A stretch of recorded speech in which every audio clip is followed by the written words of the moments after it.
Hello everyone and welcome back to the Real Positive Girl podcast. My name is Sabrina. Happy Friday, my friends. We have made it. We have made it to the weekend. And if it's not your weekend, I totally get it. But if it is your weekend, yay! We made it to the weekend. Just in case you didn't know, this week we are talking about patience, the best skill that we could all have that trickles down to extending kindness and compassion to others and just caring more in general, and helping ourselves grow. But yeah, this week we're talking about patience. I hope that your day is going really well and that if your day is just started, I hope it's fantastic and top notch. If you're already in the middle of your day or towards the end of it, I hope that it was a great day. I hope it's absolutely cool and that everything is working as it should. Maybe a few humps and bumps come up there, but you're able to just ride those out and just move on. If you're having a terrible day though, or crap is just overwhelming you, please find those 5 minutes where you can take some time to be by yourself so you can find some peace, de-stress, reboot, regroup, find that baseline, and figure out how you can carry on with the rest of your day to actually enjoy it, at least in the most medium sense of it I could ever put. You want to be able to just kind of be able to get through the rest of the day without feeling super grumpy, without feeling like you just need to throw the whole thing away. I encourage you to at least find that middle ground if you can't just be up here super happy, positive, pie in the sky kind of thing. I get it. Not everything's like that. Also, take some time to problem solve and find out how to get rid of that crap out of your life so you can enjoy your days more. So that's my encouragement every single day if you're new here. But again, happy Friday. This week, to close out our theme of the week about patience, today we are talking about how to up your patience game, i.e., how to become better at having patience, how to practice patience better. So let's go ahead and just jump right in. Define what your goal is and be sure it is something you actually want. So when you're playing the game of patience, it can be tough.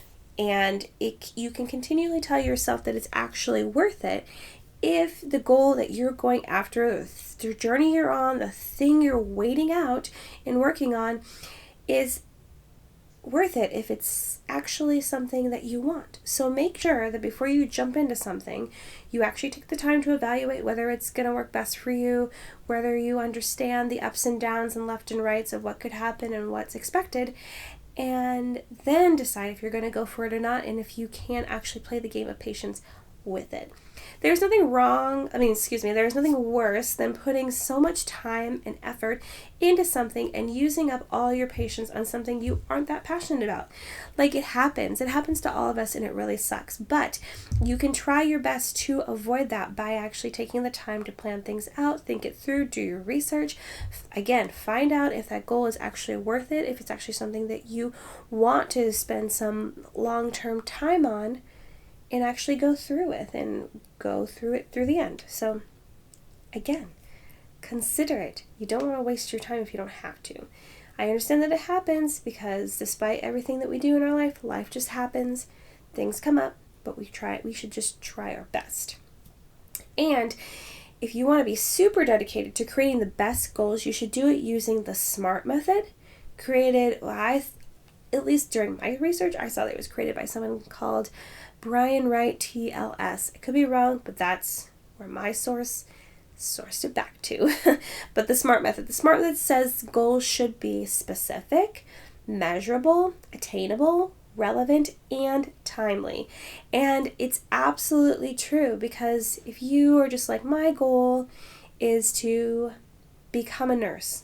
Okay, well, why don't you get more specific about that? When you become a nurse, do you know what specific care unit that you would prefer to work on? What demographic would you prefer to work with? What are you really interested in? Do you really want to be direct contact with people, or would you rather work doing nursing with kids in the schools, or do you want to work in those low income clinics? Do you want to travel the world and do that kind of thing? Be more specific. And then you want to measure it and see what is all involved in that. How long will it actually take? What does that mean for you? and then move on to, is it attainable? Will you be able to complete all the years of school? Will you actually be able to get into the nursing school that you need to go to? Will you be able to finish all the work? Will you have time to do all the work? Will you be able to support yourself or have someone supporting you financially while you get through all the schooling and get through like practicum and like all that all that stuff that has to go in with becoming a nurse? Also, is it relevant? Is it relevant to you? Does it make sense for who you are and your lifestyle? Does it make sense of the goals and dreams that you wanted? Will it actually fulfill the goals and dreams that you have in your life to become a nurse or work in the medical field? And then lastly, timely. Like, are you actually planning out enough time to get this done? Do you have other things in your life that might get in the way? Have you actually created a timeline? Will you actually make enough time for you to be able to study and make that all happen? So I just encourage you that next time you're making a goal, big, small, or medium, think of the SMART method, SMART, specific, measurable, attainable, relevant, timely. And if you want more information about that, you can just like Google it. It's everywhere. And it really will help you actually like get down to the nitty-gritty of your goals and figure out if that goal is really for you and how to actually like define it even more so that you are more informed and you can make a better decision based on that. Also, something that's super common but always important to remind people of, break down your goals into smaller sections so that it is more attainable. So, you can do your SMART method.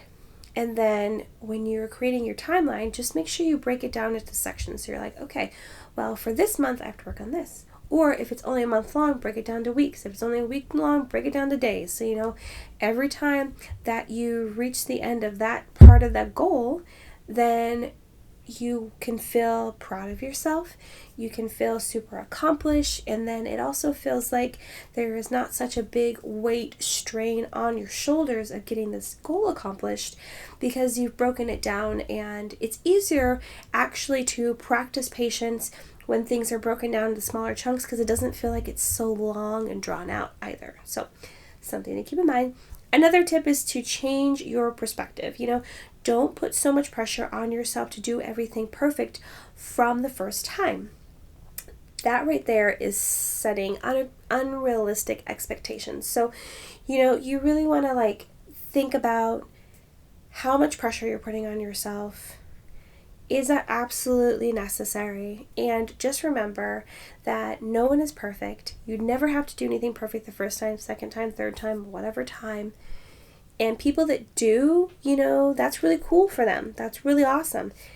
Doesn't mean you have to be like them. No one is expecting you to. And if they are, those expectations are based upon their own insecurities and they need to really not be putting their expectation on you. No one should do that unless it's like a parent-child kind of thing. So, think about that. Think about it. No one should be setting unrealistic expectations for other people. Not even you for yourself. This is also pertinent when other people are involved. Think of it from their perspective of them trying their best to help and serve you, like a barista or a waitress or something like that. That's the first example that comes to my head. There's many others. And think how grateful they may be if you continue to practice patience with them. So again, back to the barista thing. Maybe they're new, and they're taking a little bit longer to understand what you want, make your drink, like use the register, any of that kind of stuff. Maybe it's their first job ever, and so it's tough for them to like figure out what they need to do, and you just happen to be there on their first day, week, month, whatever it is. It's important to really just like, think of it from their perspective and be like, okay, if I was that person, I would really love it if someone extended grace to me, if someone was a little bit more patient with me and just wasn't like, oh, I need to get out of here. Like, despite the fact that you're late for whatever or not, just remember, do you want to pay it forward to just be kind and compassionate to people, practice patience, and just know it's not the absolute end of the world if they make your drink wrong and they have to make it again, or if it takes an extra 5 minutes to get through the line, okay? So just think of it like that. Also, identify your triggers that cause you to not be patient. Triggers are conditions that elicit a response. Examples are being tired, hungry, or hangry in my household, talking about a sensitive subject, getting your feelings hurt, etc. Identifying your triggers will help you become more self-aware and prevent yourself from acting out in a negative way. So if any of those things or any other things that you know of yourself, which again goes back to being self-aware and understanding who you are and what you're all about, come on. But yeah, if you understand what your triggers are, that will help you to kind of get on top of those.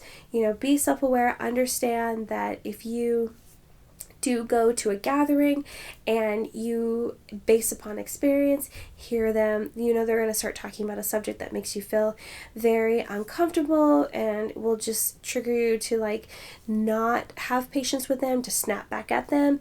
Or if you encounter a conversation you weren't expecting and you just hear them talking about, you can just right then stop yourself, walk away, figure out some sort of way to console yourself, to help yourself not have the reaction that you generally would have, and just demonstrate more patience within the situation, within the crowd, whatever needs to be done. Just be able to really ooze that presence of patience, because it's better than just popping off and giving into the trigger and making yourself feel worse, making those around you maybe feel worse. You know what I mean? So it's important to identify those, and if you haven't, I encourage you to take the time to do that. I also encourage you to take the time to become more self-aware, and if you need help with that, please go back 2 weeks to the week where I talked about emotions, and that was basically a drawn-out week talking about how to become more self-aware.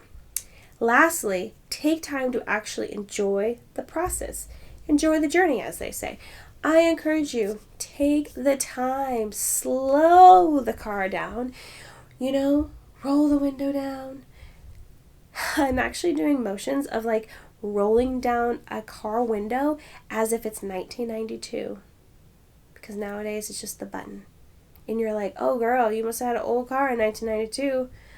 Actually, when I graduated from high school, I had an old car. The car was as old as me, and I still had to crank the windows. It's fine. You got good upper body workout right then. But I enjoy you. I encourage you. Roll down the windows, smell the flowers, take in the scenery, understand what's happening around you, make memories that you can take into the future to enjoy later, also to learn from and process, so you can help others, grow and become successful in what you're teaching them to do, so that you will be able to avoid mistakes in the future and just become your best self. So I encourage you to take the time to actually enjoy the process, enjoy the journey, be patient with what's going on around you, and just love it. Don't try to just be instant gratification all the time.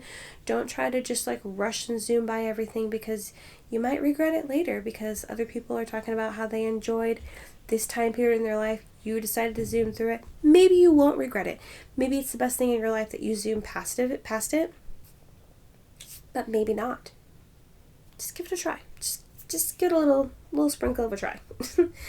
Okay, guys, that is it for today. Again, happy Friday. And thank you so much for listening to the podcast. I hope that you really enjoyed it. If you did, I encourage you to share it with someone else that would really enjoy it. And please check the description box for any notes on the show, where to find me on Instagram, and my email address for any comments, questions, or concerns about the show, about me, about anything, about whatever.